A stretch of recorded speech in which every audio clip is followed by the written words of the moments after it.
Olá pessoal, sejam bem-vindos ao nosso curso de Direito Tributário para a OAB. Na nossa primeira aula hoje, nós vamos falar um pouquinho sobre noções introdutórias, tá? E eu já queria adiantar, pessoal, o nosso curso, como eu disse, ele é próprio para a OAB, para graduação também vai te servir bastante, tá? Para outros concursos aí, nós vamos ter módulos mais específicos, tá bom? Mas aqui tudo que for relevante, tudo que for importante para cair na tua prova, para cair no teu exame de ordem, sem sombra de dúvida, a gente vai abordar, tá bom?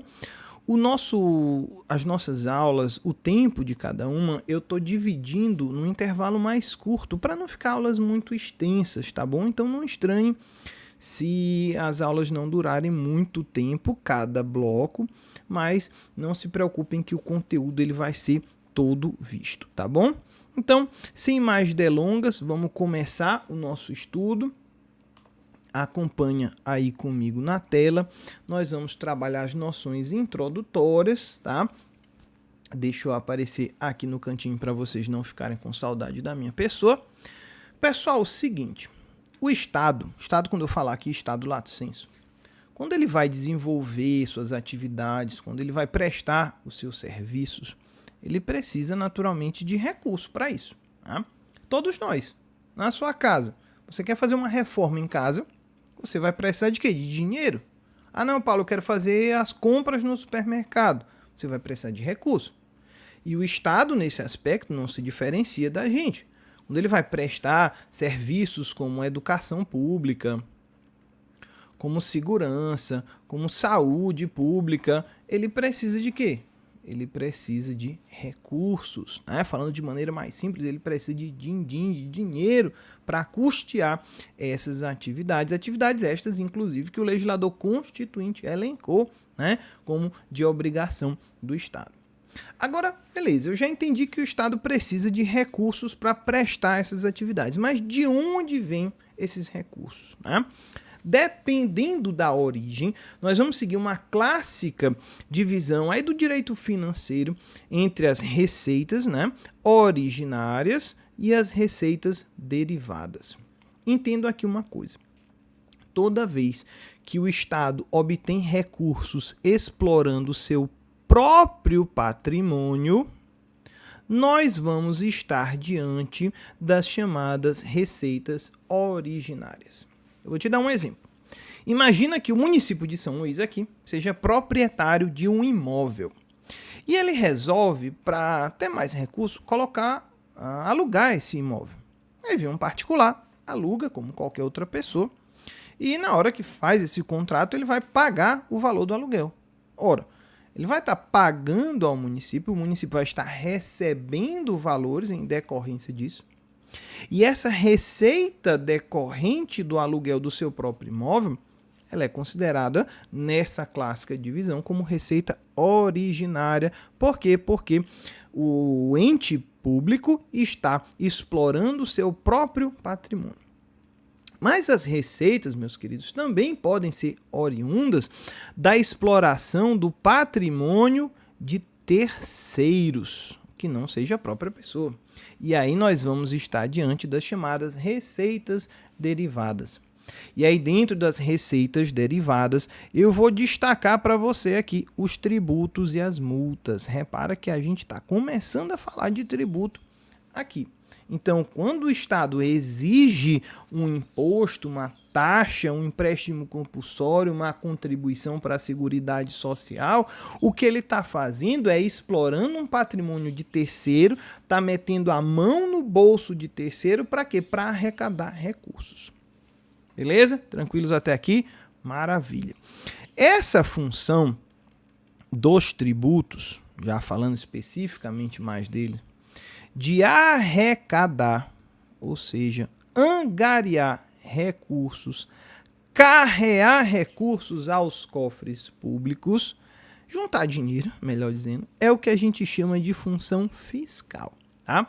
Os tributos eles são dotados, portanto, meus queridos, dessa função fiscal, função arrecadatória. Ora, eu vou instituir um determinado tributo para quê? Para juntar recurso para custear as atividades que eu, Estado, tenho que fazer. Agora, os tributos, além dessa função fiscal, têm, às vezes, uma outra finalidade. Alguns em menor, outros em maior escala. É a chamada função extrafiscal. E essa função extrafiscal não é uma função arrecadatória, mas é uma função que tem a ver com estimular, desestimular